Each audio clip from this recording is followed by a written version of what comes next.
Well, it's been very quiet, very underreported, and sometimes that's good. But on the other hand, sometimes it's bothersome.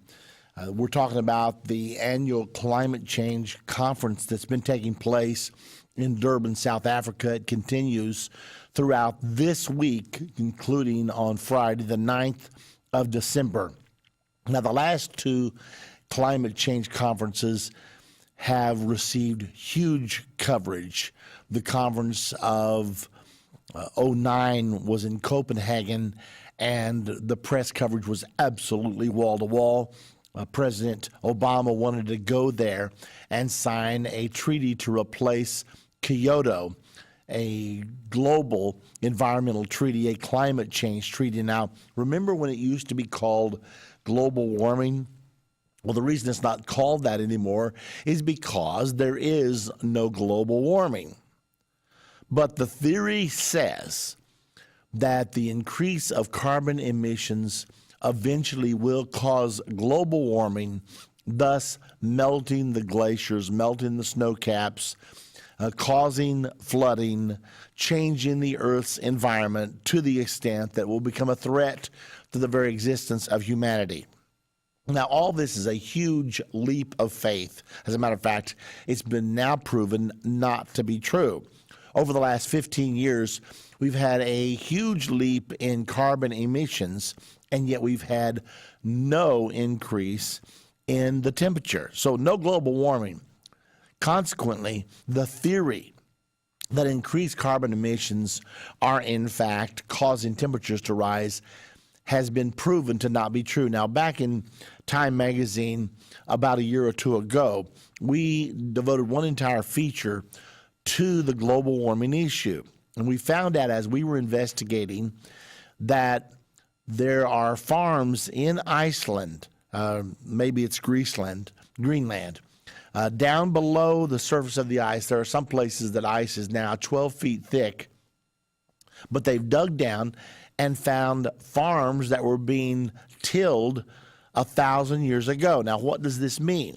This means it was warmer in Greenland 1,000 years ago than it is today. Now, remember 1,000 years ago, there were no SUVs, there were no carbon-emitting machines, automobiles, and on down the line, factories, furnaces, and yet it was warmer 1,000 years ago. It's obvious. They were farming in Greenland, today encased under 12 feet of ice. So the theory is absolutely destroyed. Now, I know that Al Gore's out there still beating the global warming drum because he's got companies that plan to make millions, even billions of dollars on the global warming trade. However, let's just take a moment for you to understand what's going on here. The people who believe in one world government thought they had a horse to ride, the global warming horse. However, right before Copenhagen, the emails were released from the scientists that have supplied most of the material concerning global warming, and those emails showed the scientists communicating with each other saying, we have to hide the decline.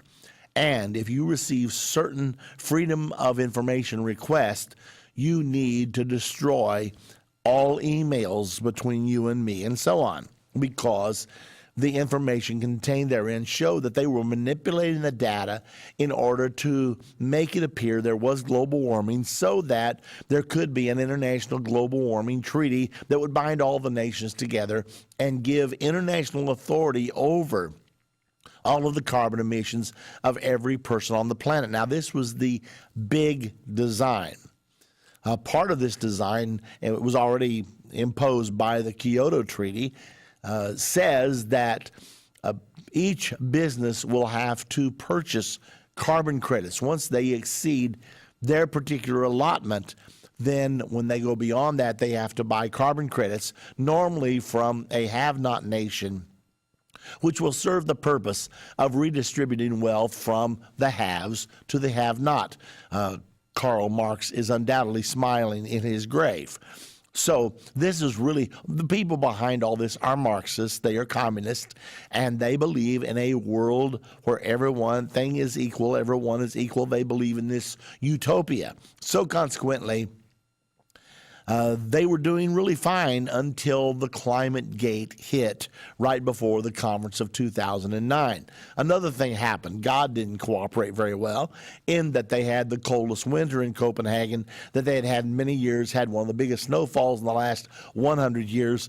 And so all the people with their global warming signs out demonstrating in front of the places where the meetings were being held looked absolutely ludicrous, wading through 8 inches of snow and shivering to death.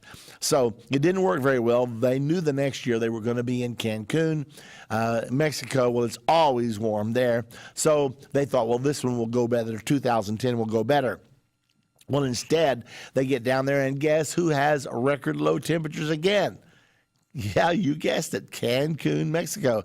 It's like God's up there playing with the thermostat, saying, I'm going to show these one-worlders that I do not approve of what they're saying. So consequently, things didn't go very well there either. Well, just before this conference, the same individuals apparently that released the emails concerning the fraud of the global warming scientists now issued another 5,000, released another 5,000 of these emails. They apparently are legitimate. Whoever is doing this apparently held them back so that they could be released at another time so that this problem would not go away. Again, there was evidence that the scientists are cooperating together to push a political agenda that has nothing to do with true science. In the meantime, about 32,000 scientists signed a document saying they do not believe in the theory of man-made global warming, that the science has in fact been manipulated. So that's some of what's going on as they're attempting to breathe life back into the corpse of the global warming cause. Today we receive this article, and this is something we need to watch out for, because among those people advocating wealth redistribution and believing in global warming is our own president, President Barack Obama. This article appears actually yesterday from the Washington Examiner. Obama, UN to tax U.S. for Green Climate Fund. Now, the United Nations has long chafed under the problem of funding. How do we act as a true global government if we're all the time dependent upon our member nations to fund us?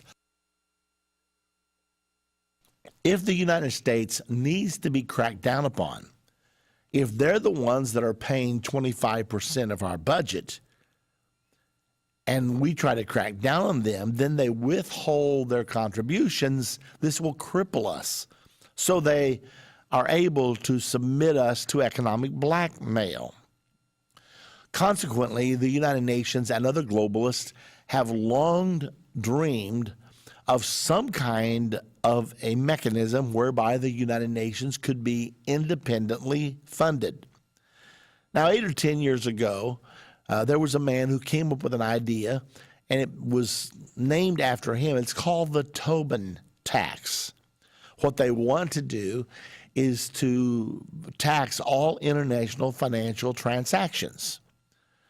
And the tax is going to be very minuscule. I mean, something like 0.2% or something like that. Doesn't sound like much. But every time money moves across national boundaries, there would be this small tax. Now, if you're talking about large amounts of money, it's not so small anymore. Nevertheless, Tobin said that this is the way we should solve this problem.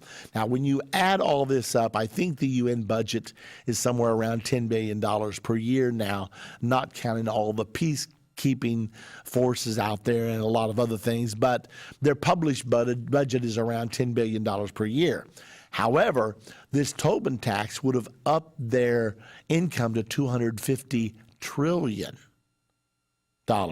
per year.